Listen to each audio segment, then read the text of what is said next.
OBC voter के सहारे नीतीश, नीतीश के सहारे कांग्रेस। कर्नाटक में विपक्ष का जमघट, ममता अखिलेश क्या करेंगे? नीतीश कुमार को बिहार से भी लगेगा झटका, आंकड़े दे रहे गवाही। चाहे मिला लें लालू, केजरी या राहुल से हाथ, मोदी के साथ कितने ओबीसी, किसके सहारे मोदी को ललकारने की तैयारी करे नीतीश कुमार? कुशवाहा का भी छूटा साथ।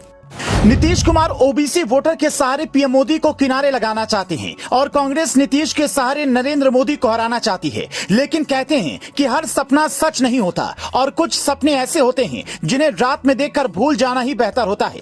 तो क्या नीतीश कुमार के लिए प्रधानमंत्री बनने का सपना भी वैसा ही है? और कर्नाटक की जीत के बाद भी कांग्रेस के लिए यह सपना ही रहेगा, क्योंकि नीतीश कुमार जातीय जनगणना करवाकर एक बार फिर बिहार को उसी जातीय आग में झोंक देना चाहते थे जिससे वो 90 के दशक में जूझता रहा।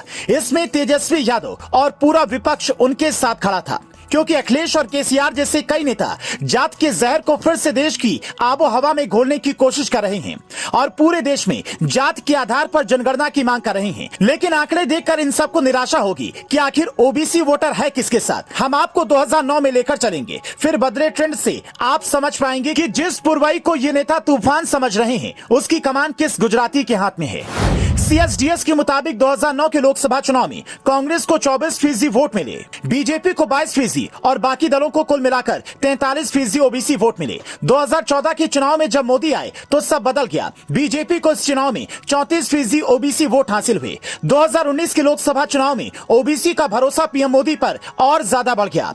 इस बार 44% ओबीसी वोटर ने बीजेपी को वोट दिया और बाकी क्षेत्रीय दलों को 27% ओबीसी ने वोट दिया। अब जरा राज्यवार भी देख लीजिए। 2019 के लोकसभा चुनाव में किस राज्य के ओबीसी वोटर ने सबसे ज्यादा किसे पसंद किया, ये आंकड़े तस्वीर को और साफ कर देंगे। बिहार में बीजेपी को 26% ओबीसी वोट मिला, जबकि जेडीयू को 25 और आरजेडी को 11% लोगों ने वोट किया। लेकिन ये चुनाव जेडीयू ने बीजेपी के साथ मिलकर लड़ा था।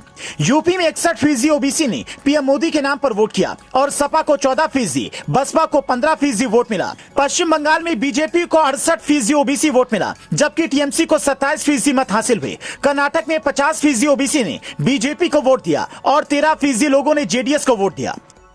ये आंकड़े साफ इशारा कर रहे हैं कि हर चुनाव में ओबीसी वोटर का भरोसा पीएम मोदी पर बढ़ा है और लगभग हर राज्य में बढ़ा है। सबसे खास बात यह है कि देश की 3 सबसे बड़े राज्यों में यह आंकड़ा बीजेपी के फेवर में जाता है।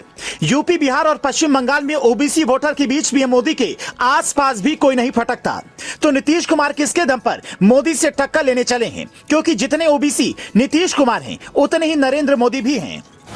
भारत में करीब 52% आबादी ओबीसी वर्ग से आती है। इसी के सहारे नीतीश कुमार जातीय जनगणना का सहारा लेकर चाल चलना चाहते हैं। लेकिन शायद वो भूल रहे हैं कि ये देश जातीय आधार पर चुनाव से बहुत ऊपर उठ चुका है। अगर ऐसा होता तो अखिलेश यादव और मायावती मिलकर भी न हारते।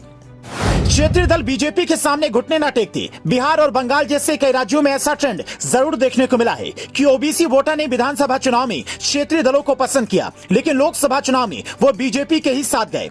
पूछने पर वो साफ बोलते हैं कि देशभक्ति के मुद्दे पर वो पीएम मोदी के साथ हैं। रही बात नीतीश कुमार की, तो बिहार में कुर्मी और कुशवाहा वोटर्स के साथ मुस्लिम मतदाताओं के सहारे उनकी पूरी राजनीति चलती है। लेकिन इस बार उपेंद्र कुशवाहा उनसे नाराज होकर बीजेपी में शामिल हो गए, तो उस वर्ग के खिसकने का खतरा भी नीतीश को है। अगर नहीं भी खिसका तब भी वो पीएम मोदी को टक्कर तो छोड़िए, उनके आसपास भी फटकते नजर नहीं आते। बाकी आप कमेंट करके अपनी राय रख सकते हैं।